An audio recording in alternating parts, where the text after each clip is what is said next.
tell you this before I go into my position about this publicly against you of all people, okay?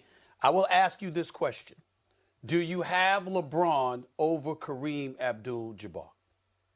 Not until he passes him in the scoring title, but as an all-around player, yes. And by the time that LeBron James is finished, see, we're measuring LeBron James now, and he's still in his basketball playing career. But we can safely say that by the time he's done playing, he may have passed Kareem. When he passes Kareem in scoring, you have to anoint him as the GOAT. Okay. Well, I don't, and I won't. Let me get that out the way first. That's number one. You know where I'm going with this. Okay. I'll let you speak. It's my turn now. It's my turn now, Isaiah. Here's the deal. Stephen A. Here's the deal. Can I hide under the table? Can I hide under the table? No, you cannot. No, you cannot. Okay. The reason I asked you that question, Isiah Thomas, here's the reason I asked you that question. Because if numbers are not what we're talking about per se, because if numbers were what we're talking about, then there's nothing to discuss. Kareem Abdul-Jabbar, 19-time All-Star, 6-time champion, 6-time league MVP. You know, I mean, the only individual with one unstoppable move in the history of the sport that still hasn't been figured out. Whenever he could come on the court right now and do sky hooks, and he'd still be better than anybody else trying to do a sky hook right now. And the man's damn near 70 years old. The point that I'm trying to make to you is this. When you look at Kareem Abdul-Jabbar and what he brings to the table, and he's retired as the all-time leading scorer in NBA history where he still stands, numbers-wise, and you consider his success at UCLA and in a high school Powell Memorial, New York City, all of that other stuff. I mean, just the greatest if you're looking at it from there. But we do have something called the eye test. We can look at it and we see the all-around capabilities that you pointed out about LeBron James. Can't be dismissed because Jordan didn't concern himself with doing all the things that LeBron does. Here's where my attitude with you comes into play. Because the road to prosperity that was traveled, I can't believe you diminish it the way that you do. LeBron ain't had to go against there was no semblance of the Bad Boys. Even the Bad Boys Part 2 with the New York Knicks, with Mason and Oakley and Ewing and all of these brothers before Charles Smith, God bless him, ruined everything by not being able to make a layup on 4 different tries, okay, in a conference finals against the Bulls. Before all of that happened, the New York Knicks was Part 2 of the Bad Boys. Y'all were the original Bad Boys. You talked about it. You know what y'all brought to the table and what Jordan had to go through. We know what rules were implemented to try to stymie what the hell y'all. You, the Bad Boys, are responsible for some of the rules changes that took place. And the way the NBA felt it was a priority to sort of change the complexion and make the game prettier because y'all were going to an arena as the Bad Boys, proud of it. We gonna shut you down. We gonna do whatever it takes to beat you. You ain't getting on us. We got The Last Dance with Michael Jordan, and in the damn docuseries, you got John Sally saying we had to get him before he took off because you know he wasn't human. He wasn't human. You know what I'm saying? We had to get him before he took off. This is the kind of stuff that was said. And so I'm saying to you, we got a guy like Michael Jordan who's a 6-time champion, unblemished in NBA Finals appearances. We got LeBron who's lost 6 NBA Finals. Okay, all of them weren't his fault. Most of them weren't his fault. But some of them he was directly responsible for, or at least a couple of them, when you especially against Dallas. So we got to look at that.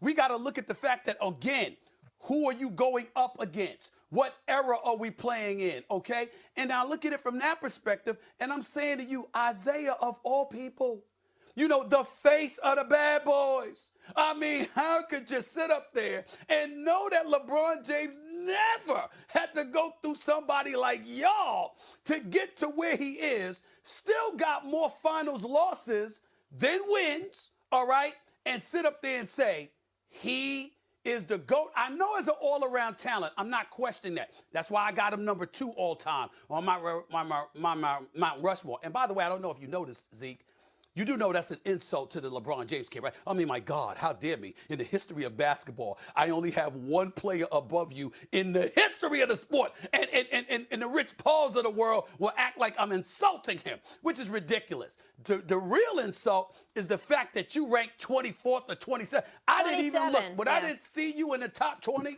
I didn't want to think about it. It's an insult. You should be much higher. But this particular debate here, I just don't understand you, bro. I just don't understand you. Okay, so let me see if I can help you with your understanding of where I'm coming from. Yes. Because what you just the oral history you just gave, it did not compute with the highlights that y'all were showing. Okay? The highlights that y'all were showing of Michael Jordan playing against and beating, the people in the 90s. Michael Jordan didn't beat Larry Bird. You showed Michael Jordan going between his legs one time in the highlights, against Larry Bird. And that was the game he got 63. That's when he dropped 63 on Bird. Yes. But if memory serves me correct, they got swept. No, not lost. They got swept. Okay? That's true. His team and Michael Jordan. LeBron's gotten swept too now. Pardon? Who got swept? LeBron has gotten swept before. Okay, yes, he's got swept before. Let me get to that, okay? So Michael Jordan in the 80s, right? He never won. And he never beat Larry Bird. He never beat Magic and Kareem. I'm going to say that again. He never beat Magic and Kareem. Now, truth be told, I beat Magic and Kareem, and I beat Larry Bird and his Celtics. Michael Jordan never beat those teams. In the 90s, That's true. In the 90s, Michael Jordan beat, he beat Barkley, he beat Karl Malone, he beat Stockton, he beat Gary Payton, he beat Sean Kemp. Those are the people that he beat. The way y'all try to tell the story is that he came through Boston. He came through, L.A. Now, he beat the Detroit Pistons at the end. And then he went on to have his career. Hold on, y'all in. Whoa. I don't want to hear that about the Detroit Pistons at the end. Y'all were in the conference finals. Y'all were in the conference finals when he beat you. It wasn't like y'all were has-been. Y'all were in the conference finals. I am not dismissing that. I am saying they beat us and he beat us and they swept us. But the way the story has been told has been, y'all put Michael Jordan in the 80s with Magic, Bird, and you take the Pistons, and y'all, I don't even know what y'all do with the Pistons. Y'all don't even talk about us like we were in the 80s. But hold on, wait, not you. I don't know. I do. Not you. All right, not okay. You, but it goes Magic, Bird, Jordan, and all I'm saying is in the 80s. What I remember in the 80s, it was Philadelphia with Dr. J, Magic, Kareem, Bird, Michael Jordan. He was a non-factor in the 80s in terms of his basketball team. Now wait a minute. Let me give him his credit. Okay. Let me give him his credit. Let me give him his credit because he was MVP. The best year that he had was he was the MVP of the league and the Defensive Player of the Year. I believe that was in '88. Yes. We 88. beat them 4-1. I'm gonna say that again. 4-1. They won one game. May I respond? Please, go ahead. May I respond?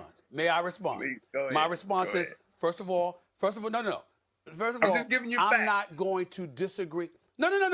I'm not going to disagree with anything you said because in fairness to you, you spit facts. That is a fact. Everything you said, which is why it's a travesty that you're ranked 27th, okay? Michael Jordan personally told me you're the second greatest point guard in the history of basketball behind Irvin Magic Johnson. So everybody knows what level of respect and reverence you deserve. It's a travesty that you're that low. You should be much higher. And especially for the points that you pointed out, because you did beat all of them. Fair enough. Let's get to LeBron. Yeah. You go through the first 7-8 years of your career, you lose. How'd you win your first chip? You went to Miami and joined forces with D. Wade and Bosh. Not 4, not 5, not 6, not 7. Remember that? And before that happened, you lost to Dallas. And when you lost to Dallas, there were 4 straight fourth quarters, or at least 3, where you were nowhere to be found while being guarded by Jason Terry or a Jason Kidd. So what I'm saying to you is, when we talk about Jordan and when we talk about LeBron, and I hope LeBron is listening from this perspective, it's not to throw shade. You're one of the top 2 players in the history of the sport as far as I'm concerned. You are on the Mount Rushmore of basketball, and he is to be deified to some degree, just the same way the Kareems, the MJs. LeBron is in that room. Creme de la creme. We get all of that. But what I'm saying is that